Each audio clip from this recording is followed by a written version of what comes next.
श्री स्वामी समर्थ. जय जय स्वामी समर्थ. तर गणपतीमध्ये माझ्याकडे थोडी शाडू माती शिल्लक होती, तेव्हा मी या पणत्या बनवलेल्या. पण काही कामानिमित्त त्यांना सजावट करणं राहून गेलं. म्हटलं आता प्रकट दिन येतो आहे, तर स्वामींना आपण काहीतरी करायचं तर आहेच, तर या पणत्या आपण सजवून तयार करूया. त्या करायच्या राहून गेलेल्या. तर इथे मी गेरूचा जो कलर असतो आपला भिजवून मी गेरू लावलेला. मला नॅचरल लुक द्यायचा होता पणत्यांना, पण तो गेरू आहे तो बरेच दिवस काम न झाल्यामुळे सजावटीचं तो थोडा धूळ बसल्यामुळे मी पाण्यातून काढला, तर तो सगळा गेरू निघून गेला. आता विचार केला की गेरू म्हणजे नॅचरल मला लुक द्यायचा होता, पण आता गेरूच्या ऐवजी मी इथे रंग देऊन खूप सुंदर अशा सजवणार आहे पणत्या ह्या, की आपल्याला प्रकट दिनाला अशा सुंदर लावता येतील. तर प्रत्येक सेवेकऱ्याची इच्छा असते की आपण प्रकट दिनाला स्वामींसाठी काहीतरी करावं.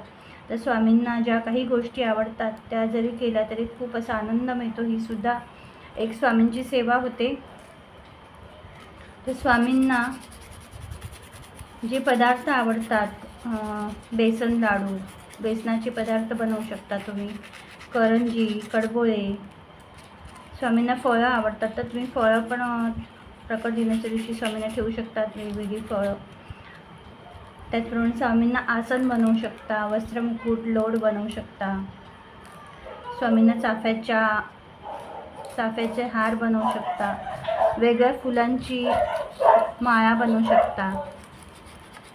बरंच काही. ही पण एक सेवा असते की स्वामींच्या आवडीच्या गोष्टी आपण बनवणं आणि स्वामींना त्या अर्पित करणं, खूप असा आनंद मिळतो. तर पाहूया आता आपण हे कशा प्रकारे सजवायचं ते.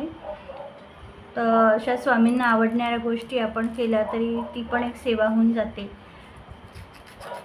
तर तुम्ही वृक्ष लागवड करू शकता वेगवेगळ्या. स्वामींना वृक्ष लागवड करणं खूप आवडायचं, तर आपण प्रकट दिनाच्या दिवशी छोटे रोपंसुद्धा आपण प्रकट दिनाच्या दिवशी पोथी रोपं असं देऊ शकतो.